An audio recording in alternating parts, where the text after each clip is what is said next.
We are Ricardo and Dante, and we are going to analyze the poem Stopping by Woods on a Snowy Evening by Robert Frost. To begin, we are going to start reciting the poem. Whose woods these are, I think I know. He's out in the village though. He will not see me stopping here to watch his woods fill up with snow. My little horse must think it's queer to stop without a farmhouse near, between the woods and frozen lake, the darkest evening of the year. He gives his harness bell a shake to ask if there's some mistake. The only other sound is the sweep of easy wind and downy flake. The woods are lovely, dark and deep, but I have promises to keep, and miles to go before I sleep, and miles to go before I sleep. To understand and analyze this poem, it's too important to know about his personal life. Robert Frost's personal life was full of loss and death. In 1885, when he was 11 years old, his father died of tuberculosis and left to the family only $8.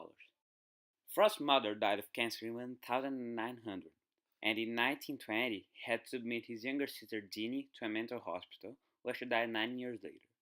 In Frost's family, mental illness was something common, as both he and his mother suffered from depression, and his daughter Irma was submitted to a mental hospital in 1947.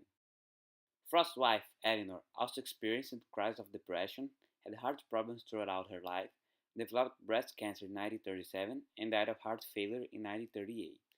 Eleanor and Robert Frost had 6 children. Son Elliot died of cholera, daughter Leslie Frost Ballantyne, son Carol committed suicide, daughter Irma, daughter Marjorie died as a result of puerperal fever after childbirth, and daughter Eleanor Bettina died just 3 days after her birth in 1907. Only Leslie and Irma outlived their father. This poem is about a person that stops in front of a dark and beautiful forest and starts thinking about getting there. The woods are lovely, dark, and deep.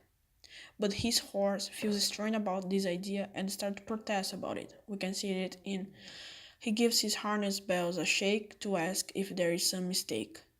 Then they keep going and he decides not to stop in the forest. But I have promises to keep. Implicitly, this poem can be analyzed as a person living a bad moment and almost dying, and a friend helping him to continue alive by saying things to him. The woods can be represented as the death, attracting him, while the persona is the person living the bad moment, and that bad moment can be represented as the snow. And the horse is the symbol of the friend that is helping him and telling that he needs to stay and doesn't die, because they have to walk miles before they leap. They need to live more adventures together before die. Besides, the persona have promises to keep. The themes of this poem are depression, people passing through bad moments, thinking on giving up on life, death, and friends' help, how it's important to people. The person knows that if he gets inside the forest, he will die, and he have thoughts of entering there to get free of his problems. But the horse, his friend, help him to continue alive and don't give up on life. The first two lines from the stanza have the same rhyme, but when it gets to the third line, the rhyme changes, and in the fourth line, it gets normal again. In the second stanza, the different rhyme from the first stanza become the normal rhyme, and this happens in all the other stanzas, like this: A B A, B B C B. Besides, there are 4 stanzas and 4 verses in each stanza. There are no changes in the structure of a stanza to another. Robert Frost uses two different types of poetic devices: metaphor and repetition. The metaphor appears in this poem by Robert Frost using common characters in a situation of a person stopping in front of a dark and beautiful forest, but deadly, to represent the situation of a person thinking give up on life, a way to get free of the problems and everything. But in the end, with help, decides to keep going.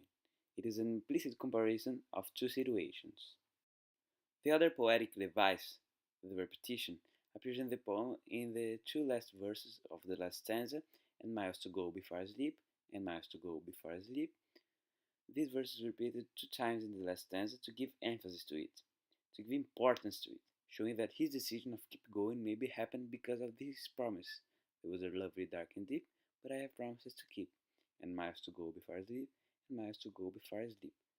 Also, the structure of the poem, number of verses in each stanza is repeated, is the same. There are three types of poem: phanopia, that creates an image in reader's head; the melopia, that the musical property is the sense of the poem; and logopia, that the focus of the poem is the word that transmits a message to the reader. This poem can be considered as a phanopia and a logopia, because it creates an image in your head and it transmits a message that everyone needs a friend to help when someone is passing through a bad moment. And now to finish, we are going to recite the poem one more time. Whose woods these are, think I know, his house in the village though. He will not see me stopping here to watch his woods fill up with snow. My little horse must think I queer to stop without a farmhouse near. Between the woods and frozen lake, the darkest evening of the year. He gives his harness bells a shake to ask if there is some mistake. The only other sound sweep of easy wind and downy flake. The woods are lovely, dark and deep, but I have promises to keep, and miles to go before I sleep, and miles to go before I sleep.